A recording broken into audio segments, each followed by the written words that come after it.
যেখানে যাই সেখানেই ভালো লাগে।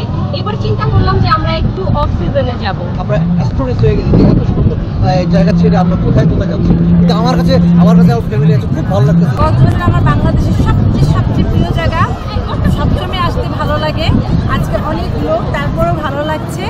আমরা 3 ফ্রেন্ডরা মিলে একসাথে আসছি, অনেক এনজয় করতেছি। ওয়েদারটার জন্য প্রবাবলি একটু বেশি ভালো লাগতেছে, বাট হ্যাঁ অনেক মানুষ আছে, বাট স্টিল বিচটা আমাদের যেহেতু কক্সবাজার, এটা এনজয় করতে অনেক ভালো লাগে। বিগত কয়েক মাস ধরে বাংলাদেশের রাজনৈতিক অস্থিরতার কারণে কক্সবাজার পর্যটন শিল্পে মুখ থুবড়ে পড়েছে বলে আমরা মনে করি।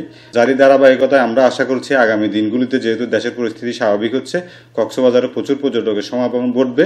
বিশাল যে একটা অস্বাভাবিক পরিস্থিতি, সেটার কারণে আমাদের কক্সবাজারের পর্যটন বলতে গেলে স্থবির, কিন্তু আমরা আশা করি এই ভবিষ্যতে যে পরিস্থিতির উন্নতি হচ্ছে, আস্তে আস্তে আমরা এই ক্ষতিটা ভবিষ্যতে পুষিয়ে উঠতে পারবো বলে আশা করছি।